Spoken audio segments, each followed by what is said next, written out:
किसी ने बड़ी कमाल की बात कही है कि अवसर और सूर्योदय में सिर्फ एक ही समानता है, देर करने वाले हमेशा इन्हें खो देते हैं। हेलो दोस्तों, मैं राहुल कुमार। एक बार फिर एक छोटी सी कहानी। ये एक कहानी है मनीष नाम के लड़के की, जो मिडिल क्लास फैमिली में पैदा हुआ था। 12th तक टॉप करता था और कमाल का बच्चा था, पढ़ने लिखने में सबसे आगे था। फैमिली को उस पर गर्व था। फैमिली को लगता था कि ये बच्चा जब बड़ा हो जाएगा तो सब कुछ कमाल कर देगा, हम लोगों की ज़िंदगी बदल देगा, हमारी फैमिली में सब कुछ बदल जाएगा। सिर्फ और सिर्फ ये लड़का ये ऐसा कर सकता है। लेकिन जब वो लड़का 12th पास करके कॉलेज में गया तो उसकी लाइफ स्टाइल बदल गई, उसकी लाइफ बदल गई। उसके आसपास रहने वाले दोस्त ऐसे आ गए जिन्होंने उसे बिगाड़ कर रख दिया। देर रात तक पार्टी चलने लगी। घर वालों से झूठ बोलकर पैसे मंगाने लगा। घर वालों को समझ में आ रहा था। एक दिन घर वालों ने मनीष को समझाने की कोशिश की, लेकिन मनीष ने घर वालों को डांट दिया। उसने कहा कि आप मुझे ज्ञान मत दीजिए, मुझे सब कुछ मालूम है और आपके ज्ञान से बात नहीं बनने वाली। आप शांत रहिए, मैं अपनी ज़िंदगी जी लूँगा। घर वाले शांत हो गए। घर वालों ने कुछ नहीं कहा। 1 साल बाद जब मनीष का रिजल्ट आया तो वो एक सब्जेक्ट में फ़ेल हो गया। और जहाँ ये फ़ेल होने वाली बात आई, उसके ईगो को हट कर गई कि जो लड़का टॉप करता आ रहा था वो कॉलेज में आते ही फ़ेल कैसे हो गया।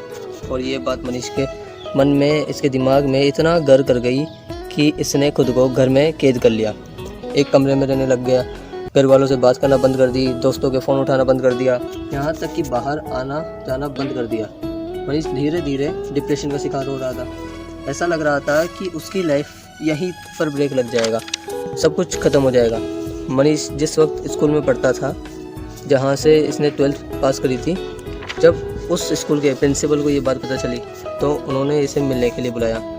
और इस इनविटेशन को मनीष रिजेक्ट नहीं कर सका और मनीष पहुंचा शाम को तो देखा कि सर गार्डन में बैठे थे, अंगीठी पर हाथ ताप रहे थे। सर्दी का माहौल था। ये भी जाकर बैठ गया और जब वहाँ जाकर बैठा तो सर ने इससे पूछा कि क्या हाल चाल है बेटा, कैसे हो। मनीष ने कुछ नहीं कहा। 10-15 मिनट तक दोनों में कोई बातचीत नहीं हुई। सर ने सोचा कि क्या किया जाए।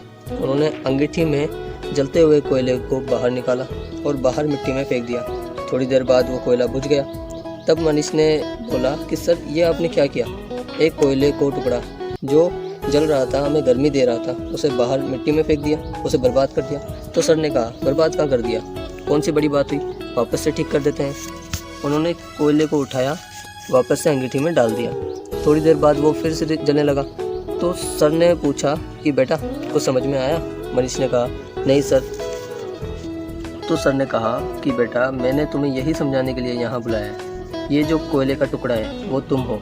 तुम जब अंगीठी से बाहर आए, गलत संगति में गए तो तुम बुझ गए, लेकिन वापस आकर जल सकते हो। बस शर्त यह है कि अंगीठी में वापस आना होगा, अपने दोस्तों को बदलना होगा, अपनी संगत को बदलना होगा। बस इतनी सी बात है, तुम्हें समझाने के लिए यहाँ बुलाया है। मनीष को सारी बात समझ में आ गई, उसकी लाइफ बदल गई।